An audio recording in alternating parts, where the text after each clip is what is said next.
చదువు తమ్ముడు, నువ్వు ఇంకా థియాలజీ లోతుకు చేయాల్సింది. నువ్వు ఆ, ఏంటంటే పై పైన చేసావు. సరే, నువ్వు అన్నది కూడా కరెక్టే. బైబిల్ ప్రకారం యెహోవానే దేవుడు, యేసు దేవుడు కాదు. కరెక్టే నువ్వు చెప్పావు, దానికి ఒప్పుకుంటా ఆ, నేను. ఆ. మీ తమ్ముడు ఎవరు? మీ లైన్ లో మీ అన్న ఉన్నాడు అన్న, ఎవరు అతను? అన్న అన్న ఆ. ఏం చేస్తాడు? నేను ఆటో నడుపుతాను. ఆ? ఆటో నడుపుతాను. నువ్వు థియాలజీ చేసావా తమ్ముడు బైబిల్లో? అన్న నేనైతే ఇట్లా ఏమంటారు, నేను బైబిల్ ట్రైనింగ్ అయితే చేయలేదు. ఉమ్, దేవుని నమ్ముతా. కాకపోతే అంటే నేను ఏమంటారు, ఇది అదే ఇప్పుడు హిందూ దేవుళ్ళని కానీ, ఇక్కడ క్రిస్టియన్స్ కానీ, ఇప్పుడు యూట్యూబ్ చూస్తాం కదా అన్న. ఉమ్, ఉమ్, నేనేంటంటే దానికి సమయ సందర్భాలు, ఇప్పుడు హిందువుల కూడా ఇప్పుడు రామాయణం కూడా భాగవతం ఉంటాయి కదన్న. ఉమ్, అందులో సన్నివేశాలకు తగ్గట్టు సందర్భాలు వేరే ఉండి మనం తప్పుగా అర్థం చేసుకుంటున్నాం మేము అనేది నా ఫీలింగ్. ఎవరైనా అపోజిట్ లా అన్న, ఉమ్, ఉమ్, ఉమ్, ఉమ్.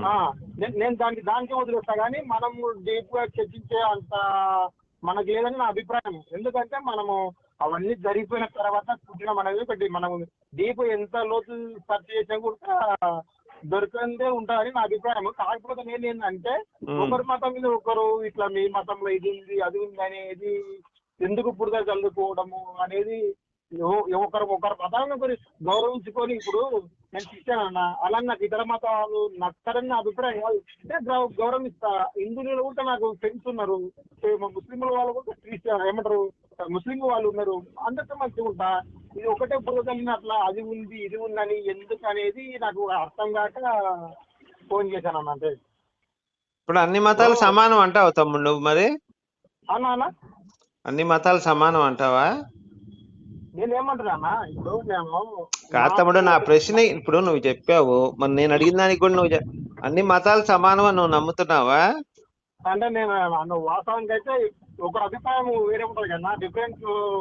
అయ్యో తమ్ముడు, నువ్వు స్ట్రైట్ గా సమాధానం చెప్పాలి. ఇప్పుడు అన్ని మతాలు సమానమా కాదా? అన్ని మతాలు సమానం అని నేను వాదించాను అట్లా. మరి అయిపోయింది, ఇంకెందుకు మనం మాట్లాడుకోవడం అనవసరం. అయినా సరే, ఏ మతం గొప్పది నీ దృష్టిలో? అన్నా ఏ మతం గొప్పది? నా దృష్టిలో క్రిస్టియానిటీ గొప్పదన్న. గొప్ప. చూసావా, మరి నువ్వు మతోన్మాది అయ్యావా లేదా ఇక్కడ? అంటే నేనేమంటున్నా, నేను మతోన్మాది అంటే ఒకరి మీద బురద జల్లడం. ఇప్పుడు ఎందుకు నీ క్రిస్టియానిటీ గొప్పదని మరి ఆ ప్రశ్న వస్తుంది అన్నా. నేను చెప్పేది ఒక 2-3 లైన్లు విన్నానా, నేను ఎక్కడ ఉంటాను వాదించకూడదు. మనం వాదించుకోని వాదన కాదు. ఇప్పుడు నేను నీ చర్చికి వస్తాను తమ్ముడు. నీ చర్చికి వచ్చి నేను అక్కడ ఇచ్చే పాస్ట్ ఇచ్చే ద్రాక్షరసం తీసుకుని యేసయ్య ప్రార్థన చేస్తా. పరలోకం ఉన్న తండ్రి, నా తప్పులు క్షమించని ప్రార్థన చేస్తా. అంటే నేను యేసుక్రీస్తు దేవుడికి అంగీకరిస్తా, అల్లాని అంగీకరిస్తా. మరి అదే పని నువ్వు గుడికి వచ్చి చేయగలవా? నేను నీకు తెలియదు అంటే నీకు తెలియదేమో. అయితే ఒక నిమిషం, నువ్వు చేస్తానంటున్నావు. ఒక నిమిషం, చేస్తావా నువ్వు? నువ్వు చేస్తావా? గుడికి వచ్చి దండం పెట్టుకొని చేస్తావా? పూజ చేయించుకుంటావా? నేను గుడి దగ్గర భోజనం చేస్తా, ప్రసాదం తింటా, అన్ని చేస్తా నేను. అయితే పో, నీకు నీ లైఫ్ అయిపోయింది పో. ఇంకా నువ్వు యేసుని నమ్ముకోవడం వేస్ట్. నువ్వు పని చేయి తమ్ముడు.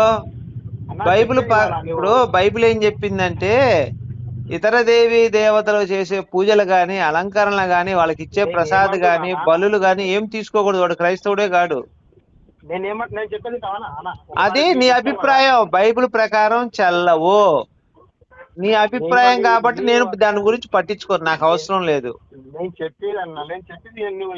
నీ సొంత అభిప్రాయం నాకెందుకు తమ్ముడు? బైబిల్ ప్రకారం నాకు మాట్లాడేవాడు కావాలి గాని, నేను ప్రసాదం తింటా, దండం పెట్టుకుంటా అంటే అది నీ సొంత అభిప్రాయం, నాకు అవసరం లేదు అది. తమ్ముడు, నేను ఏం చెప్తున్నాను కాదు, నువ్వు గుళ్ళోకి వెళ్ళి ప్రసాదం తింటావా? అయిపోయింది, పోయింది, నీతో మాట్లాడతావు అనవసరం. నువ్వు క్రైస్తవుడు కాదు. కాదు, నువ్వు క్రైస్తవుడు కాదు. అయిపోయింది, ఇంకా అయిపోయింది. తమ్ముడు, నువ్వు క్రైస్తవుడు కాదని నేను డిక్లేర్ చేసేసా. ఇంకా నువ్వు డిక్లేర్ చేసేంత మాత్రం నేను కాకుండా ఎలా పోతా. కానీ నేను ఏమంటున్నా, ఒక మాట విన్నానా, బైబుల్ తమ్ముడు, నువ్వు బైబిల్ ప్రకారం క్రైస్తవుడు కాదు తమ్ముడు, సరేనా? నాకు ఈ సృష్టిలో కనిపించిన ఆహారం నాకు కనిపించిందని నేను తింటా. నేను అట్లంటున్నా. నువ్వు ఎట్లయినా అనుకో తమ్ముడు, నువ్వు ఏదైనా అనుకో.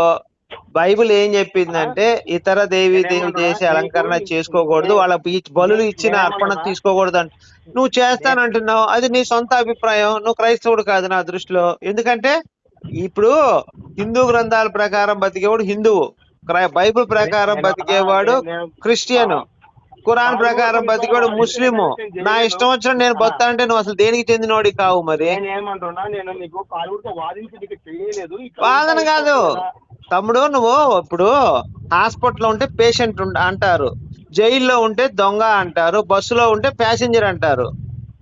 నేను నా నేను ఇష్టం వచ్చిన చెప్పేది పేరు అన్నా, పెట్టుకొని తిరుగుతాను నువ్వు అన్నావు అనుకో, ఇంక నేనేం చేస్తాను దానికి. నేను చెప్పేది ఏమంటున్నా, ఆ వేరే మతాలు కూడా మనకు నచ్చకపోయినా కూడా రెస్పెక్ట్ ఇచ్చి తమ్ముడు, మనం నీకు ఉన్నప్పుడు అవన్నీ అనవసరం. అసలు నీకు నచ్చినా నీగో నీది సొల్లు సిద్ధాంతం అంటారు దీన్ని. నువ్వు ఈ సమాజంలో బతకడానికి నీలాంటి వాళ్ళు పనికిరారు. నువ్వు అది మీరు అనుకుంటారా, మళ్ళీ మీరు అనుకుంటారు, అది మీరు ఎందుకు, అనుకుంటారు, అది నేను నా హిందూ ధర్మం మీరు ప్రకారం అనుకుంటారు. బతుకుతున్నా, నేను కట్టర్ హిందువుని. క్రైస్తవ సిద్ధాంతం ప్రకారం వాడు కట్టర్ క్రైస్తవుడు. నువ్వు అటు ఇటుగా నపుంసకుడు అయిపోతావు ఇప్పుడు నువ్వు. మీరు ఇలా వాదించుకుంటే వాదన కాదు తమ్ముడు, నువ్వు బైబిల్ నమ్మినప్పుడు బైబిల్ ప్రకారం బతకాలి. నా ఇష్టం వచ్చినట్టు బతుకంటే నువ్వు క్రైస్తవుడు కాదని చెప్తున్నా. అందుకే నేను నేను ఒక ఆన్సర్ మీకు ఏం చెప్తున్నా అంటే, నువ్వు బస్సులో నువ్వు ఎట్లా ఉందంటే నువ్వు చెప్పేది అన్న, టికెట్ తీసుకున్నా బస్సులో ఎక్కుతా, నా ఇష్టం వచ్చిన మందిని ఎక్కిస్తా, నా దగ్గర టికెట్ ఉందంటే కుదరదు అది. నేను చెప్తాయినా నువ్వు నన్ను మాట్లాడండి ఒకసారి. వద్దు, వేస్ట్ అసలు. నీ తమ్ముడు నీలాంటి వాళ్ళతో మాట్లాడుతూ అనవసరం, టైం వేస్ట్ మనకి. ఎందుకంటే చెప్పనా, నువ్వు బైబిల్ ప్రకారం బతకట్లా. నువ్వు బైబిల్ ప్రకారం బతికితే నేను మాట్లాడతాను నీతోటి. నువ్వు బైబిల్ ప్రకారం బతకట్లా, నువ్వు క్రైస్తవుడు కాదు. నన్ను మాట్లాడనిస్తలేవు, నీ మాటకి నీవే మాట్లాడుతున్నావు. నేను అదే చెప్తున్నా, వేస్ట్ అని చెప్తున్నా. నీలాంటి వాళ్ళతో మాట్లాడితే టైం వేస్ట్, మాకు ఏం ఉపయోగం ఉండదు. ఎందుకయ్యా అంటే మీరు మీలాగా బతికినప్పుడు మాత్రం 50-50 లాగా బతకద్దు. క్రైస్తవుడు లాగా బతకాలి, హిందువు లాగా బతకాలి. 50-50 లాగా బతుకుతానంటే నాకెందుకు తమ్ముడు టైం వేస్ట్ చెప్పు. నీలాగా ఛానల్ పెట్టుకుని వేరే మాట్లాడి కాదు, నీ సొంత అభిప్రాయం ప్రకారం నువ్వు బతుకుతుంటే, నాకెందుకు కాల్ చేస్తూ నువ్వు బతుకు, నేను వద్దాను లేదుగా. గోపి అన్న మీరు ఏదో గొడవలాగా అవుతుంది అన్న. నువ్వు ఆగన్నా, ఆయన దగ్గర మాట్లాడడానికి చేసినావు, ఆయన దగ్గర కొట్లాడనికి కాదు. అన్న గోపి అన్న, బైబుల్ నరకము మనుషుల కోసం కాదని నేను చూపిస్తా లేఖనాలు. ఖచ్చితంగా నరకం ఉంటదని చూపి. సరే ఓ పని చేయి తమ్ముడు, ఓ పని చేయి, సాయంత్రము లింక్ ఇస్తాను, నువ్వు అక్కడికి వచ్చి మాట్లాడే, మనం యూట్యూబ్ లో మాట్లాడుకుందాం. మాట్లాడతాను నేను ప్రతి లేఖనాలు. కాదు, దీనికి వాట్సాప్ ఉందా నీకు? ఉందన్న. సరే, సాయంత్రం లింక్ పంపిస్తాను, వచ్చే మరి కూర్చొని మాట్లాడుకుందాం. వస్తాను తప్పకుండా వస్తా. 8ంటికి పెట్టినా మరి అన్నా, 8ంటికి పెట్టినా. 8ంటికి పెట్టన్నా. సరే తమ్ముడు, అట్లయితే ఇదే కదా నీ వాట్సాప్ నెంబరు? ఇదే అన్నా. సరే తమ్ముడు, బైబిల్ ప్రకారం ఏం మాట్లాడతావు? బైబిల్ దైవ గ్రంథం అని మాట్లాడతావా? ఖచ్చితంగా నేను బైబుల్ ప్రకారంగా, బైబుల్లో ఏముంటే కాదు తమ్ముడు, నా ప్రశ్న అదే నా ప్రశ్న, నేను బైబిల్ దైవ గ్రంథం అని నువ్వు నిరూపించాలి. అదే సార్ నేను కోరుకునేది. అంతే 8ంటికి లింక్ పంపిస్తా తమ్ముడు, అట్లయితే రెడీగా ఉండు. ఓకే అన్న. నేను నా బైబుల్ గురించి మాత్రమే మాట్లాడతా. ఒకవేళ నాకు తెలియనివి ఏమన్నా అడిగితే నాకు తెలియదు అన్న అని చెప్తా. సూపర్, అదే కావాలి మనకి. నాకు తెలిసినవి మాత్రం ఖచ్చితంగా నీకు బైబుల్లో చదువుకుంటూ చూపిస్తా.